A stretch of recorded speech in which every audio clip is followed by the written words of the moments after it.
We're thrilled to be joined by such an accomplished and recently promoted head coach of UW Green Bay men's soccer program. Let me tell you, John's got a great, rich history of playing and coaching success that includes winning the 2023 Horizon League Championship, qualifying for last year's NCAA Division I tournament, and he was part of the winning coaching staff, winning the Big East Coaching Staff of the Year award while at Georgetown University. Yeah, so my journey was, soccer's always been a part of my life. I grew up outside of Boston in a town called Arlington. I played a bunch of sports, but soccer was always my love. I played soccer, basketball, and baseball pretty much my whole life until college.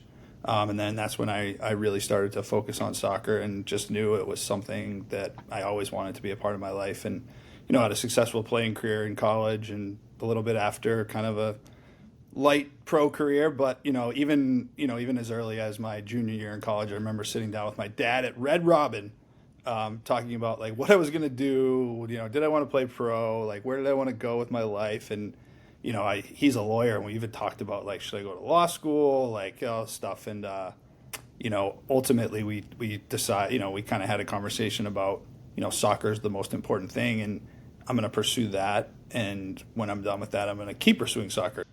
What was your favorite moment from last year's championship season?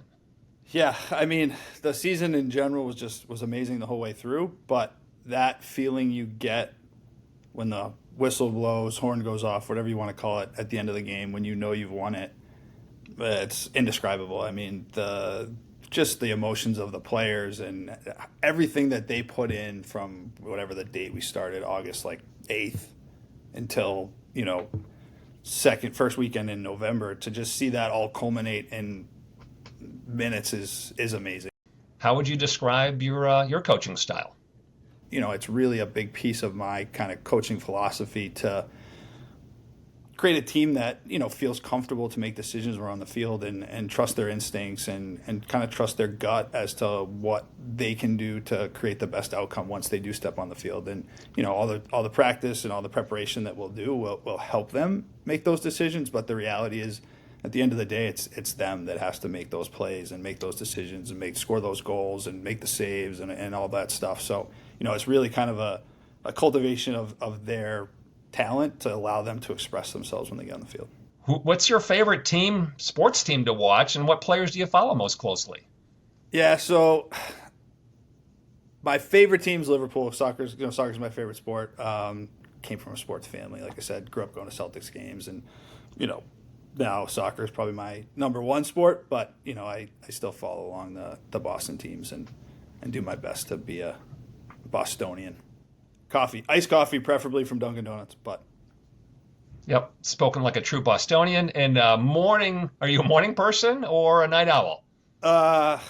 Probably neither, but now a morning person due to children. Closing thoughts you'd like to share regarding the team, the season. What do you see in the future for the next season as well? Yeah, no, I mean, I think we're really excited coming off a championship season, and the goal is to continue on that path. And I think a big piece of this and me taking over is, kind of the re-engagement of the community aspect of this program. I think the success we have on the field is always great, but I think the relationships and the kind of the bigger picture are ultimately, the most important. And I've seen it in I've been here for 9 years, and I've seen it every time we do an alumni event. The relationships that all of the alumni have with one another and across generations is amazing. And I think that piece of it is really an important, it's a pillar of this program. And I think, getting back to that, obviously the on-field success is going to continue, and that's the plan. But off the field, just making sure that we are seeing ourselves as bigger than just the team this season, that this is a program with an amazing history. That's, we're the oldest program in the school, and probably there's not a lot of soccer programs that have been around for whatever we are now, 50 something years. So I think making sure that we pay homage to that every time we step on the field. It's like a family, right? We're a 50-year plus family, so let's make sure we kind of dive into that and make it a priority. That's awesome. You've got all of our support, Yeah. and we've got your back as well. So best of luck to you and the team, John. Thanks for taking this time with us today. Awesome. Thank you, Wally.